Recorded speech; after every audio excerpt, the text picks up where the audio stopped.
ചെയ്ത് ഒന്ന് പറഞ്ഞു തരണമേ. മത്തായിയുടെ സുവിശേഷം അധ്യായം 24:3 മുതലുള്ള തിരുവചനങ്ങൾ. എപ്പോഴായിരിക്കും കർത്താവിൻ്റെ രണ്ടാമത്തെ വരവ്?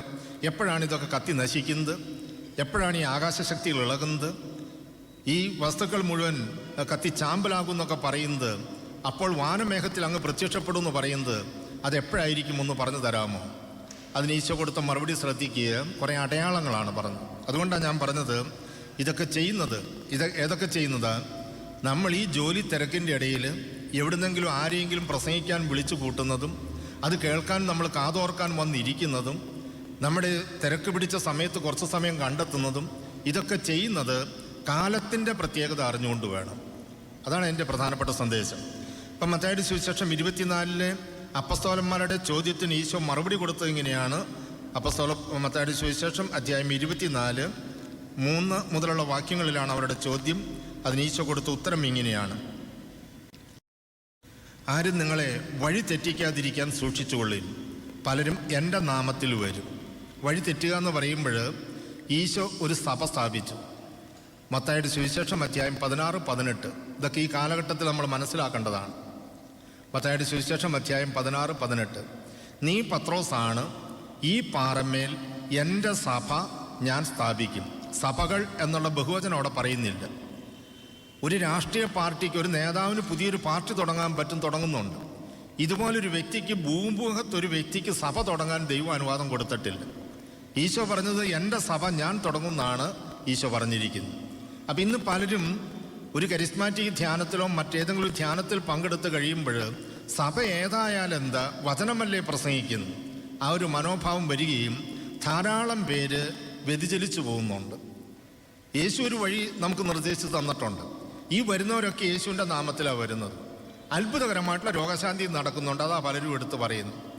ദൈവം കൂടെയില്ലെങ്കിൽ, ദൈവം ആ വ്യക്തിയെ അംഗീകരിച്ചില്ലെങ്കിൽ ഇങ്ങനെ അത്ഭുതകരമായിട്ടുള്ള രോഗശാന്തി നടക്കുമോ? ആർക്കും നിഷേധിക്കാൻ പറ്റാത്ത രോഗശാന്തിയാണ് നടക്കുന്നത്.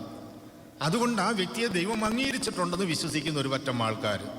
രോഗശാന്തി മാത്രമല്ല വഴി തിരിച്ചറിയാനുള്ള അടയാളം. മത്തായിയുടെ സുവിശേഷം അധ്യായം 7:21 മുതലുള്ള വാക്യങ്ങളിൽ ഈശോ പറഞ്ഞു.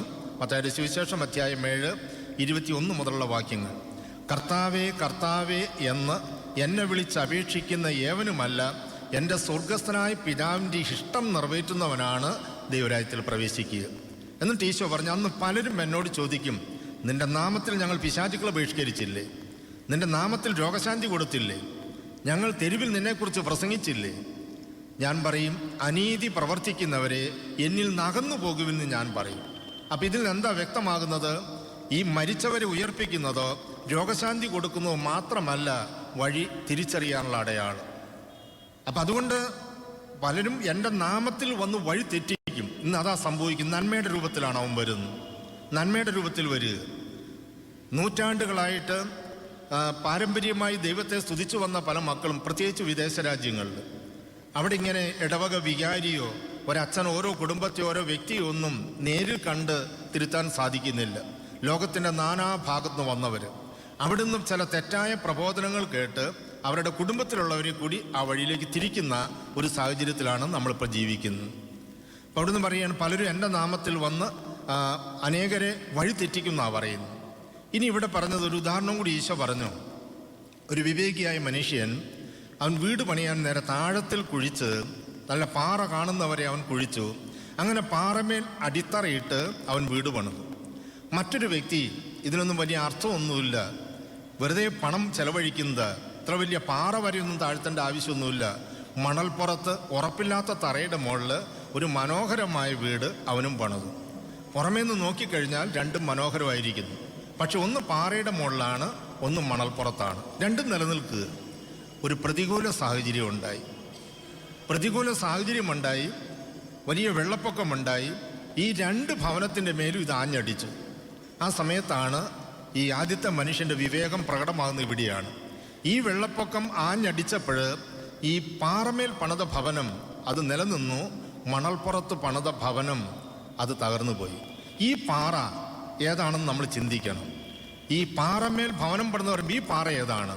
ഇതുതന്നെയാണ് മത്തായിയുടെ സുവിശേഷം 16-18 പറഞ്ഞത്, മോനെ നീ പത്രോസാണ്, ഈ പാറമേൽ എൻ്റെ സഭ ഞാൻ സ്ഥാപിക്കും. ഹല്ലേലൂയ. വീണ്ടും നമ്മൾ കാണുകയാണ് എഫെസോസുകാർക്ക് ഇത് ലേഖനം. നന്മയും തിന്മയെക്കുറിച്ചൊക്കെ നമുക്ക് വലിയ അറിവുണ്ട്. അറിവ്, പൗലോസ്ലീഹ പറയുകയാണ്, അറിവ് അഹന്ത ജനിപ്പിക്കുന്നു, സ്നേഹമോ പണിതുയർത്തുന്നു. ഇതവിടെ നിൽക്കട്ടെ. ഞാൻ അറിവിനെക്കുറിച്ച് പറഞ്ഞപ്പോൾ 2 വാക്ക് അതിനെക്കുറിച്ചുകൂടി പറയുക. അറിവ് അഹന്ത ജനിപ്പിക്കുന്നു, എനിക്കെല്ലാം അറിയാവുന്നുള്ള അഹന്ത ജനിപ്പിക്കുന്നു. സ്നേഹം, ദൈവത്തെയും സഹോദരങ്ങളെയുള്ള സ്നേഹം, ഇത് പണിതുയർത്തുന്നു. 1 രാജാക്കന്മാരുടെ പുസ്തകം 3-ാം അധ്യായത്തിൽ സോളമൻ ഒരിക്കൽ ഒരു ദർശനം ഉണ്ടായി. സ്വപ്നത്തിൽ പ്രത്യക്ഷപ്പെട്ട ദൈവം സോളമനോട് ദൈവം ചോദിച്ചു, സോളമ, നിനക്ക് ഞാൻ എന്താണ് തരേണ്ടത് ചോദിച്ചോളാൻ പറഞ്ഞു. എന്ത് ചോദിച്ചാലും തരാൻ കഴിവുള്ളവനാണ് ചോദിക്കുന്നത്. നിനക്ക് ഞാൻ എന്താണ് തരേണ്ടത് ആവശ്യപ്പെട്ടുകൊള്ളുക. സോളമൻ ആവശ്യപ്പെട്ടത് വിവേകവും ജ്ഞാനവുമാണ്. സോളമൻ ആവശ്യപ്പെട്ടത്. ദൈവം പറഞ്ഞു, നീ ദീർഘായുസോ സമ്പത്തോ ആവശ്യപ്പെടാതെ നീതി നിർവഹണത്തിന് വേണ്ട ജ്ഞാനമാണ് നീ ആവശ്യപ്പെട്ടത്. എനിക്കത് ഇഷ്ടപ്പെട്ടു. ഇതുവരെ ഭൂമിയിൽ ജനിച്ചവരിലാരും നിനക്ക് തുല്യനായിട്ടുണ്ടാകില്ല, ഇനി ജനിക്കാനും പോകുന്നില്ല. നിന്നേക്കാൾ ഒരു ജ്ഞാനി ഇനി ഭൂമിയിൽ ജനിക്കാനും പോകുന്നില്ല. അത്ര വലിയ ജ്ഞാനമാണ് സോളമന് കൊടുത്തത്. പക്ഷെ ഈ സോളമൻ തുടർന്നു വരുന്ന നാളുകളിൽ വിജാതീയ ഭാര്യമാരെ സ്വീകരിച്ച് അങ്ങനെ വിജാതി വിഗ്രഹാരാധന നടത്തി ഇസ്രായേൽ ജനത്തെ മുഴുവനും പാപത്തിലേക്ക് നയിച്ചു. ഈ ജ്ഞാനം കൊണ്ട് വല്ല പ്രയോജനം ഉണ്ടായോ? ഒത്തിരി ജ്ഞാനം ആർജിച്ചുകൊണ്ട് കാര്യമില്ല. അതേസമയത്ത് ആ കാൽവരി കുരിശിലെ കള്ളൻ, ആ വലതുവശത്തെ കള്ളൻ, അവൻ്റെ ജ്ഞാനം എത്ര ശ്രേഷ്ഠമായിരുന്നു. അവനൊരു കാര്യം മനസ്സിലായി. വലിയ ദൈവശാസ്ത്രമൊന്നും പഠിച്ചിട്ടില്ല അവൻ. ഒരു കാര്യം അവന് മനസ്സിലായി, ഈ നടുക്ക് കുരിശിതനായവൻ അവൻ നമ്മളെപ്പോലെ കുരിശിതനായവനല്ല, അവൻ നിരപരാധിയാണ്. മാത്രമല്ല, അവനെ കുരിശിൽ തറച്ച് കൊന്നാലും ഇതിൻ്റെ അപ്പുറത്തേക്ക് അവനൊരു രാജ്യമുണ്ട്, ഒരു ജീവിതമുണ്ടെന്ന് ഈ കള്ളൻ വിശ്വസിച്ചിരുന്നു. മാത്രമല്ല, ഒരു കാര്യവും കൂടി അവൻ വിശ്വസിച്ചു, ഇവൻ പാപികളെ രക്ഷിക്കാൻ വന്നവനാണ്. ഇവൻ മനസ്സുണ്ടെങ്കിൽ എൻ്റെ പാപവും കൂടി ക്ഷമിക്കാൻ കഴിവുള്ളവനാണ്. അവൻ യാചിച്ചു, കർത്താവേ, നീ നിൻ്റെ രാജ്യത്തിലായിരിക്കുമ്പോൾ എന്നെ കൂടി ഓർക്കണമേ. യേശു പറഞ്ഞു, നീ ഇന്ന് എന്നോടുകൂടെ പർദീസയിലായിരിക്കും. സോളമൻ്റെ ജ്ഞാനം പോലെ ജ്ഞാനം സമ്പാദിച്ച്, തലയിൽ അറിവ് സമ്പാദിച്ച്, സ്വന്തം ആത്മാവിനെ നാശത്തിന് മാറ്റിവെച്ചിട്ട് ഈ അറിവ് കൊണ്ട് എന്ത് പ്രയോജനം?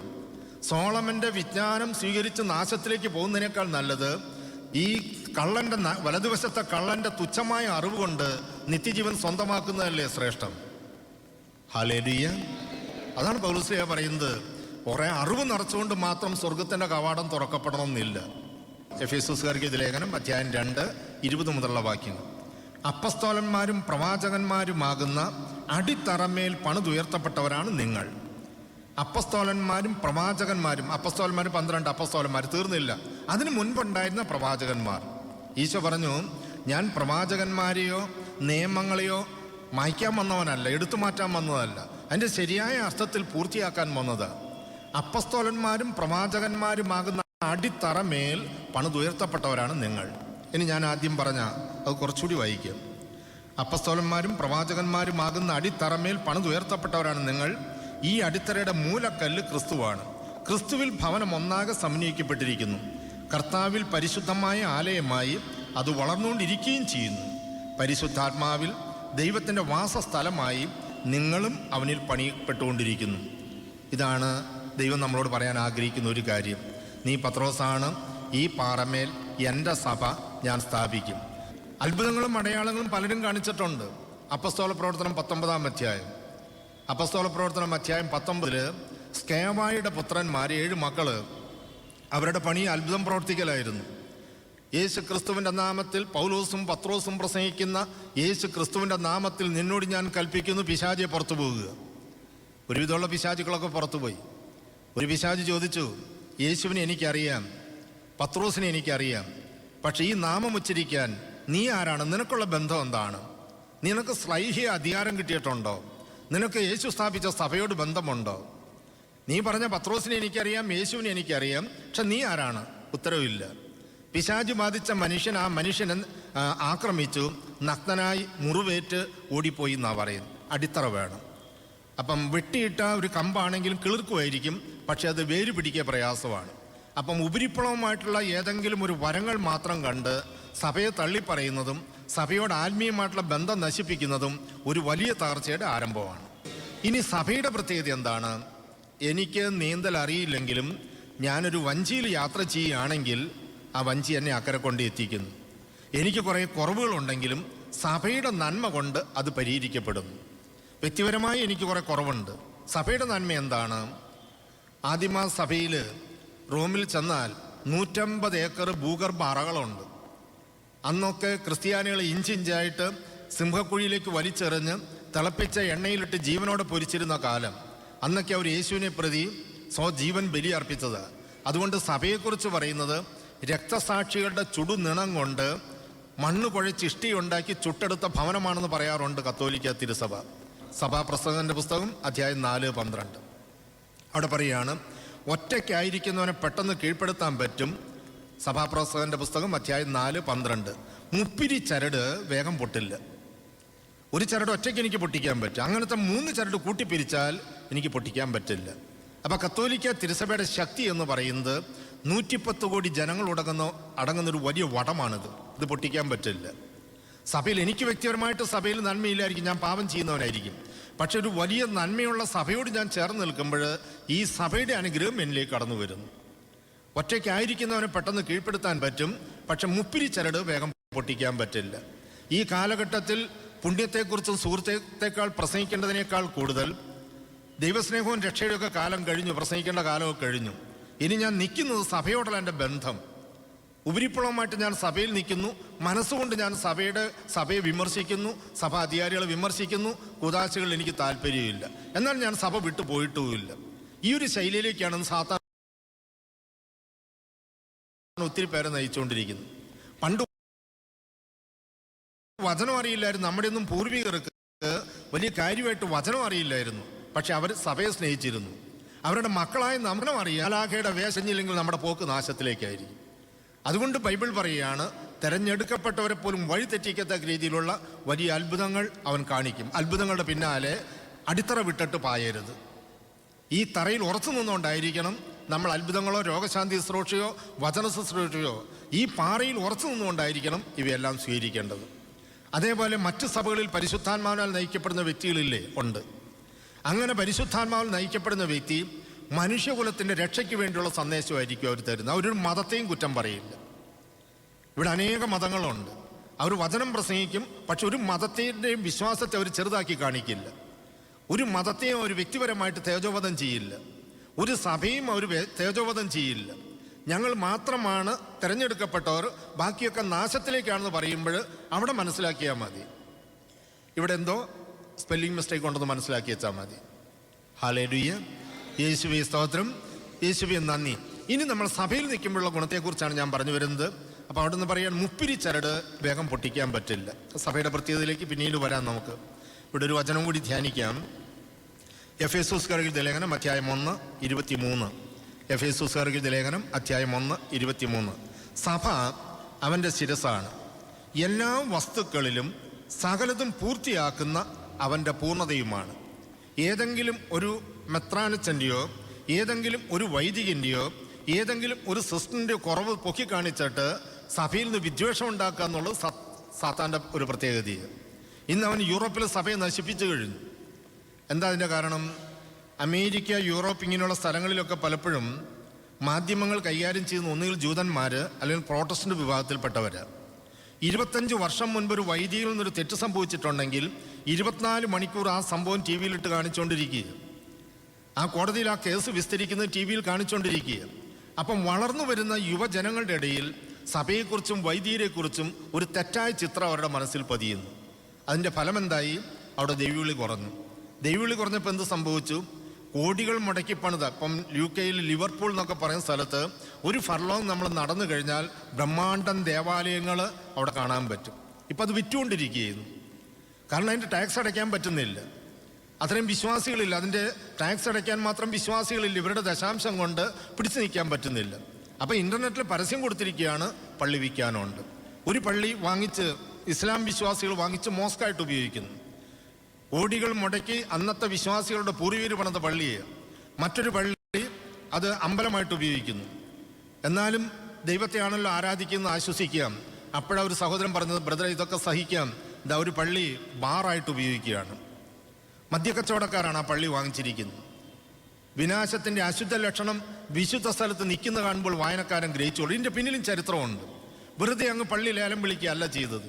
ഇതിൻ്റെ പിന്നിലും ചരിത്രമുണ്ട്. ഹെൻറിയട്ടാൻ രാജാവിന് വെപ്പാട്ടിയെ കല്യാണം കഴിക്കണം, ഒരു ഭാര്യയുണ്ട്, മറ്റൊന്നിനെയും കൂടി കെട്ടണം. ഞാൻ രാജാവല്ലേ, അതുകൊണ്ട് ചോദിച്ചാൽ മാർപ്പാപ്പ സമ്മതിക്കും.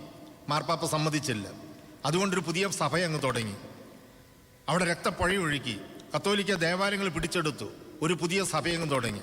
ഇന്ന് അവിടെ ഈ കാലഘട്ടത്തിൽ സംഭവിക്കുന്നത്, അവിടെ മതമില്ലാത്തൊരു സംസ്കാരം വളർന്നു വരിക. ഇന്ന് ലോകത്തിൽ ഏറ്റവും കൂടുതൽ ക്രൈം നടക്കുന്നത് UK-യിലാണ്. ഇന്ന് അവർ ചിന്തിക്കാൻ തുടങ്ങി, ഭരണകർത്തി ഈ പോക്ക് പോയാൽ കത്തിക്കുത്തും കൊലപാതകവും നിത്യസംഭവമായിട്ട് മാറിയിരിക്കുക. അവർക്ക് മതവിശ്വാസമില്ല. അതേ സമയത്ത് രാജ്ഞി ചില പള്ളികൾ കത്തോലിക്ക സഭയ്ക്ക് തിരിച്ചു കൊടുത്തു. ആ പള്ളികളിൽ ഇന്ന് നമ്മുടെ കേരളത്തിൽ പോലും ഇല്ലാത്ത രീതിയിൽ കുട്ടികളെ പരിശീലിപ്പിക്കുന്നു. ഞാൻ അത്ഭുതപ്പെട്ടു പോയി. കുട്ടികളുടെ കുർബാനയ്ക്ക് നമ്മുടെ കേരളത്തിൽ പോലും ഇത്ര അടുക്കും ചിട്ടയോടെ കുട്ടികൾ നിശബ്ദമായിട്ട് വന്ന് പള്ളിയിൽ വന്ന് വിശുദ്ധ ബലി സംബന്ധിക്കും ഞാൻ കണ്ടിട്ടില്ല. ഇത് കണ്ടപ്പോൾ ഈ കുട്ടികളുടെ ഭാവി ഓർത്ത് ഇന്ന് ആ സഭയിൽപ്പെട്ട പലരും കത്തോലിക്ക സഭയിലേക്ക് തിരിച്ചു വരുന്നു. ഹല്ലേലൂയ. ഈ വിറ്റ ദേവാലയങ്ങൾ ഒന്നുപോലും ദൈവകൃപയാൽ കത്തോലിക്ക ദേവാലയം ഒന്നുപോലും ഇന്ന് വരെ വിറ്റിട്ടില്ല. വിറ്റതൊക്കെ ഈ മനുഷ്യൻ തുടങ്ങിയ സഭയിൽപ്പെട്ട ദേവാലയങ്ങളാണ് ഇപ്പോൾ ലേലം വിളിച്ച് വിറ്റുകൊണ്ടിരുന്നത്. ഇനിയും അവിടുത്തെ പല ദേവാലയങ്ങളും യേശുവിനെക്കുറിച്ച് പറയുന്ന പോലെ കൊലയ്ക്ക് കൊണ്ടുപോകുന്നതിൻ്റെ മുമ്പിൽ മൂകനായി നിൽക്കുന്ന കുഞ്ഞാടിനെ പോലെ ഇന്നത്തെ പല പള്ളികളും ആ അർത്ഥത്തിൽ അവിടെ നിൽക്കുന്നത്. എന്നെ ആര് വാങ്ങിക്കും? ബാറുകാരനാണോ വാങ്ങിക്കുന്നത്? മുസ്ലിമാണോ വാങ്ങിക്കുന്നത്? അമ്പലമാകാൻ പോകുകയാണോ? അറിയില്ല. കൊലയ്ക്ക് കൊണ്ടുവന്ന കുഞ്ഞാടിനെ പോലെ മൂകനായി നിൽക്കുകയാണ് അവിടുത്തെ പല ദേവാലയങ്ങളും. ഇതെവിടുന്ന് ആരംഭിച്ചതാണ്? ഒരു മനുഷ്യൻ കത്തോലിക്ക സഭയിൽ നിന്ന് ഒരു കഷ്ണത്തെ വാളുകൊണ്ട് വേർപെടുത്തി താനൊരു പുതിയ സഭ തുടങ്ങി. Hallelujah, hallelujah. ഇപ്പം നാരികീയ ശക്തികൾ ഇതിനെതിരെ പ്രബലപ്പെടുകയില്ലെന്ന് പറയുമ്പോൾ അതിൻ്റെ ജീവിക്കുന്ന ഒരു ഉദാഹരണം റോമാ നഗരത്തിൽ കാണാൻ പറ്റും. ഒരു വശത്ത് കൊളോസിയം, അനേകം ക്രിസ്ത്യാനികളുടെ ചോര വീണ സ്ഥലം. അത് കണ്ട് റോമൻ ജനത 50,000 പേർക്കിരുന്ന് ഈ രംഗം കാണാൻ പറ്റുന്ന രീതിയിൽ നടുക്ക് സ്റ്റേഡിയം, ചുറ്റോട് ചുറ്റുമിരുന്ന് 50,000-ൽ പരം ആൾക്കാർ വിശ്വാസികളെ ഈ സിംഹങ്ങളൊക്കെ കടിച്ചു കയറി തിന്നുന്നത് കണ്ട് കൈകൊട്ടി രസിച്ച സ്ഥലം. അതിൻ്റെ തൊട്ടപ്പുറത്ത്, റോഡിൻ്റെ അപ്പുറത്ത് ഒരു രാജകൊട്ടാരം ഇടിഞ്ഞു പൊളിഞ്ഞു കിടക്കുന്നു. ആരുടേതാണ് ഈ രാജകൊട്ടാരം? നീറോയുടെ കൊട്ടാരമാണ്. എന്താണ് നീറോയുടെ പ്രത്യേകത? അവസാനത്തെ ക്രിസ്ത്യാനിയെയും ഈ ഭൂമിയിൽ നിന്ന് തുടച്ച് നീക്കിയതിന് ശേഷമേ ഞാൻ വിശ്രമിക്കൂ. സൈന്യമുണ്ട്, അധികാരമുണ്ട്, ആയുധമുണ്ട്. അവസാനത്തെ ക്രിസ്ത്യാനിയും ഈ ഭൂമിയിൽ നിന്ന് തുടച്ചു നീക്കിയതിന് ശേഷമേ ഞാൻ വിശ്രമിക്കൂ. ആ നീറോയുടെ കൊട്ടാരമാണ് തൊട്ടപ്പുറത്ത് കാട് പിടിച്ചിടിഞ്ഞു പൊളിഞ്ഞു കിടക്കുന്നത്. ഇപ്പോഴും റോമിൽ ചെന്നാൽ അത് കാണാം. ഇനി അല്പം കൂടി മുന്നോട്ട് പോയാൽ 108 ഏക്കറിൽ ലോകത്തിലെ ഏറ്റവും ചെറിയ രാഷ്ട്രം വത്തിക്കാൻ ആ പത്രോസിൻ്റെ നാമത്തിലുള്ള ദേവാലയം ശിരസ് ഉയർത്തി നിൽക്കുകയാണ്. ഹല്ലേലൂയ. ഇതാണ് ഈശോ എന്ന് 2000 വർഷം മുൻപ് പറഞ്ഞത്. ഈ പാറമേൽ എൻ്റെ സഭ ഞാൻ സ്ഥാപിക്കും, നാരകീയ ശക്തികൾ ഇതിനെതിരെ പ്രബലപ്പെടുകയില്ല. കാലാകാലങ്ങളിൽ സഭയ്ക്ക് അകത്തുനിന്ന് ശത്രുക്കൾ ഉണ്ടായിട്ടുണ്ട്, പുറത്തുനിന്നുണ്ടായിട്ടുണ്ട്. ഈ ശത്രു അകത്തുനിന്നാണെങ്കിലും പുറത്തുനിന്നാണെങ്കിലും ഈ പാറമേൽ തല്ലുന്ന തലയ്ക്ക് ക്ഷതമേൽക്കുക എന്നല്ലാതെ ഈ പാറയ്ക്ക് കോട്ടം സംഭവിക്കില്ല.